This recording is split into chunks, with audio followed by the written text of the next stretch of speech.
আজ আমরা আলোচনা করব ফরমেশন অফ ফিমেল গ্যামেটোফাইট, অর্থাৎ যেটাকে বাংলায় বলছি স্ত্রীলিঙ্গধরের উৎপত্তি। কিভাবে স্ত্রীলিঙ্গধরের উৎপত্তি হয় আমরা জেনে নেব। সেইটি যে দুটি পদ্ধতির মাধ্যমে, দুটি ধাপের মাধ্যমে স্ত্রীলিঙ্গধরের উৎপত্তি হয়। তার মধ্যে একটি হলো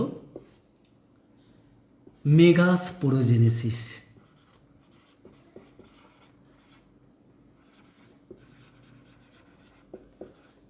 যে পদ্ধতির মাধ্যমে মেগাস্পোর উৎপন্ন হয়।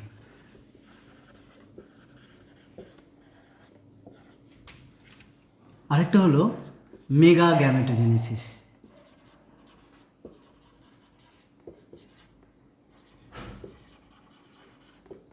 যে পদ্ধতির মাধ্যমে ফিমেল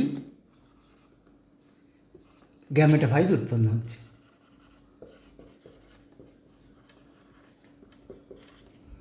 প্রথমে আমরা আলোচনা করব মেগাস্পোরোজেনেসিস নিয়ে। মেগাস্পোর কিভাবে উৎপন্ন হয়?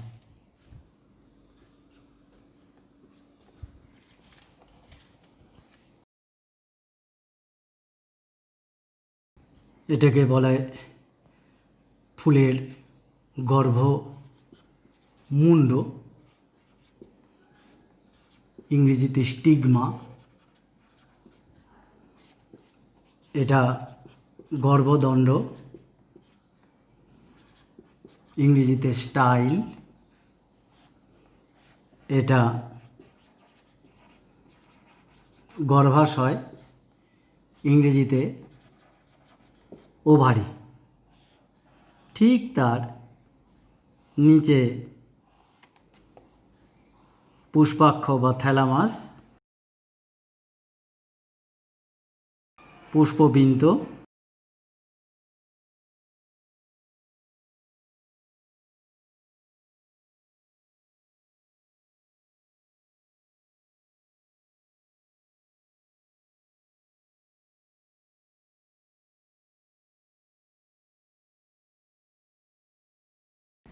বৃতি, এটা ইংরেজিতে বলে ক্যালিক্স।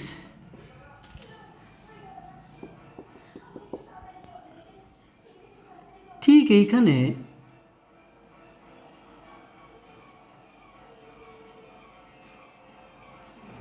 থাকে হচ্ছে ওভিউল বা ডিম্বক।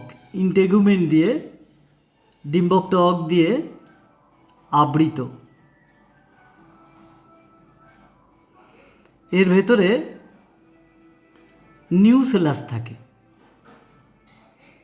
ভ্রূণপোষক কলা, অসংখ্য কোষ দিয়ে তৈরি।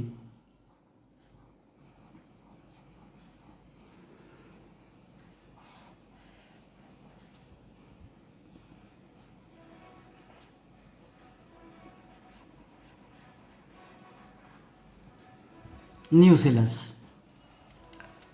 এই ভ্রূণপোষক কলার মধ্যে যে কোনো একটি কোষ ঘন সাইটোপ্লাজমপূর্ণ,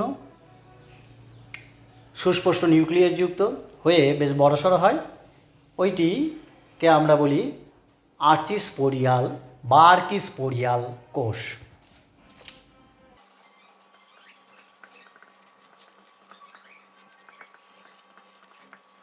এই আর্কিস্পোরিয়াল কোষটির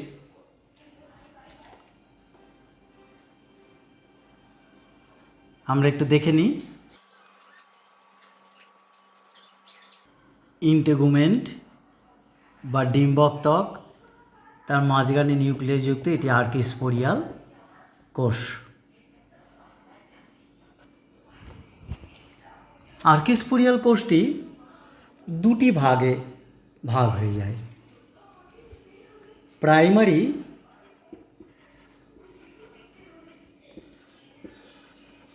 প্যারাইটাল সেল, আরেকটি হয় প্রাইমারি স্পোরোজিনাস সেল।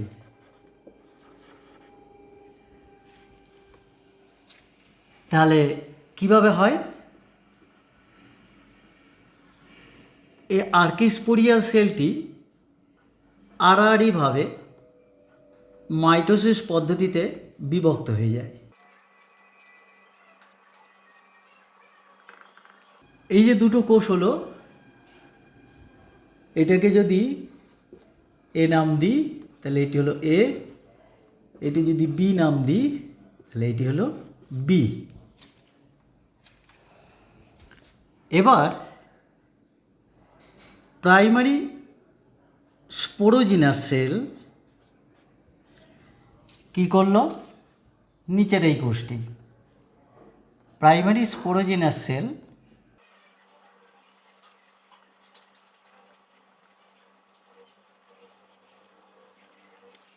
এই প্রাইমারি স্পোরোজিনাস সেল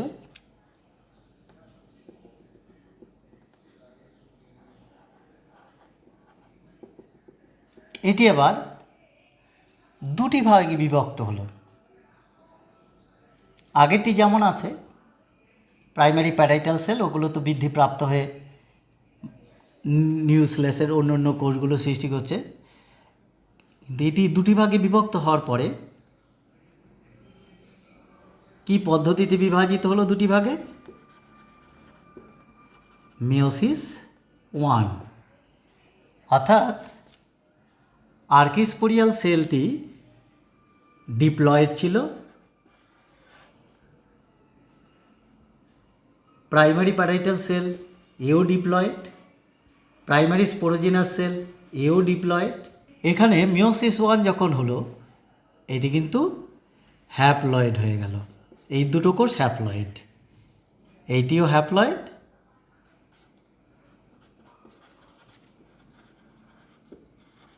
এইটিও হ্যাপ্লয়েড। আমরা আবার মিওসিস 2-তে চলে আসব। মিওসিস 2-তে কী হচ্ছে?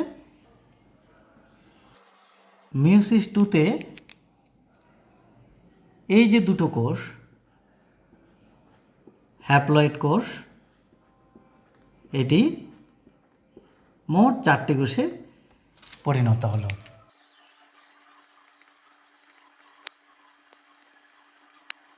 এই 4টি কোষের মধ্যে 3টি কোষই 3 হ্যাপ্লয়েড নিউক্লিয়াসযুক্ত কোষ নিউক্লিয়াস বিয়ারিং সেল কী হবে? ডিজেনারেট করে যাবে, নষ্ট হয়ে যাবে। আর এতে থাকবে হচ্ছে ফাংশনাল। এই ফাংশনাল কোষটি আছে, এটি হচ্ছে মেগাস্পোর বা স্ত্রীরেণু হিসাবে কাজ করবে।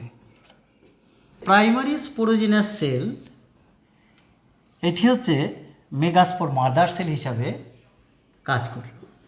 মেগাস্পোর মাদার সেল এখান থেকে মেয়োসিস কোষ বিভাজনের মাধ্যমে 4টি হ্যাপ্লয়েড নিউক্লিয়াসযুক্ত কোষের সৃষ্টি হলো, 3টি ডিজেনারেট করে গেল, আর একটি ফাংশনাল থাকলো, ওইটি হলো মেগাস্পোর। আর এই মেগাস্পোর বা স্ত্রীরেণু হলো ফিমেল গ্যামেটোফাইটের প্রথম কোষ। তাহলে প্রথম আমরা জানলাম মেগাস্পোরোজেনেসিস অর্থাৎ মেগাস্পোর ফর্মেশন কিভাবে হয়। এক ঝলক দেখে নেব স্ত্রীরেণু সৃষ্টির বিভিন্ন পর্যায়। ভ্রূণপোষক কলার ভেতরে রয়েছে আর্কিস্পোরিয়াল কোষ। এই আর্কিস্পোরিয়াল কোষ বিভাজিত হয়ে প্যারাইটাল কোষ ও প্রাইমারি স্পোরোজিনাস সেল তৈরি করেছে।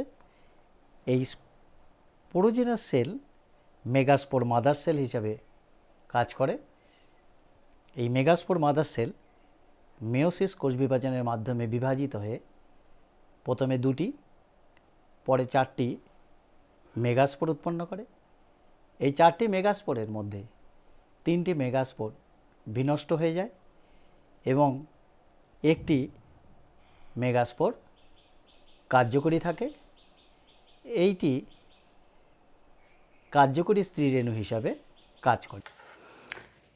এখন আমরা দেখে নেব মেগা গ্যামেটোজেনেসিস। মেগাস্পোরোজেনেসিসের শেষে আমরা দেখেছি একটি ফাংশনাল মেগাস্পোর বা স্ত্রীরেণু আর 4টি মধ্যে 3টি হচ্ছে মেগাস্পোর ডিজেনারেট করে গেছে, ক্ষয়প্রাপ্ত।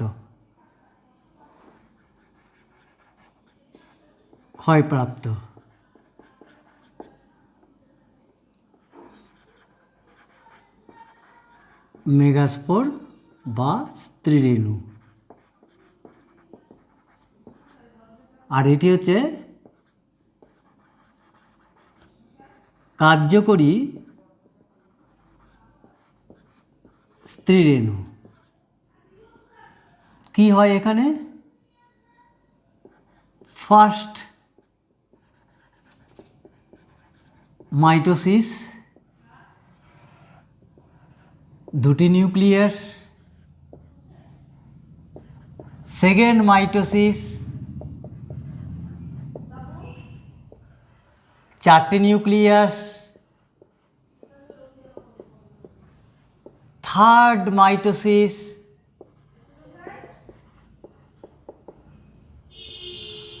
8টি নিউক্লিয়াস। 4টি এই 8টি নিউক্লিয়াসের মধ্যে ওপরের দিকে থাকছে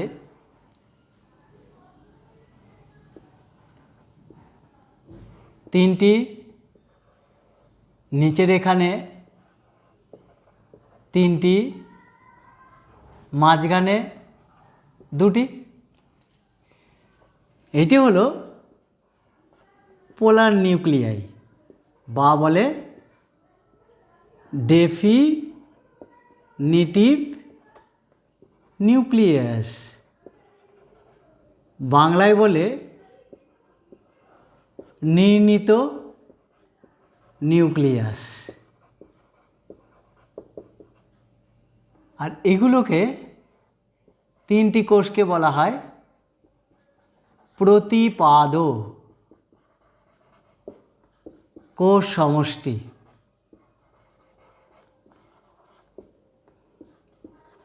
ইংরেজিতে বলে অ্যান্টিপোডাল সেলস। এইটি হচ্ছে ওভাম, ডিম্বাণু। এই দুটো হচ্ছে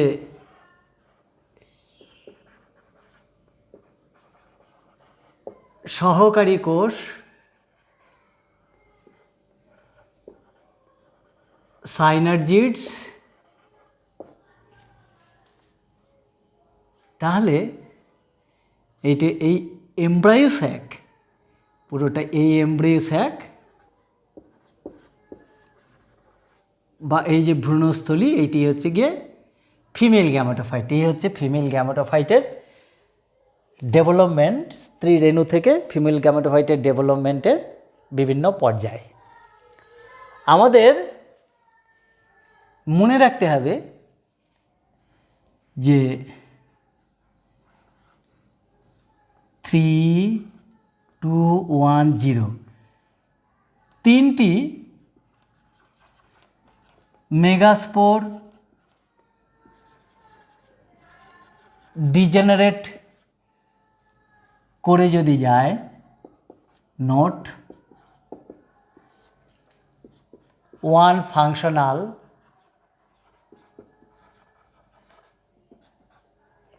তাহলে আমরা তাকে বলবো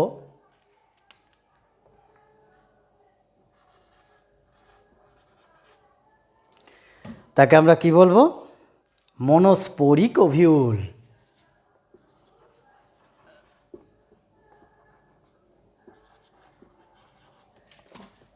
আমাদের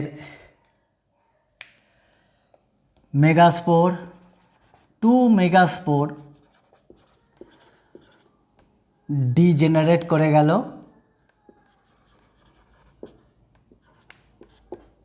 টু ফাংশনাল, তাহলে কি হবে? বাইস্পোরিক ওভিউল।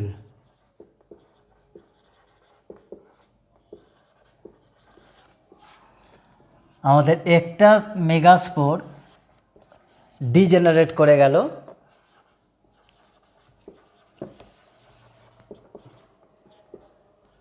3 ফাংশনাল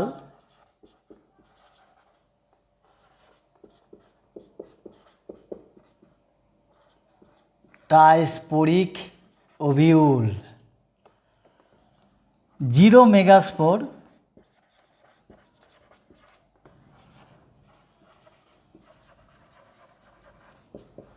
ডিজেনারেট করে গেল,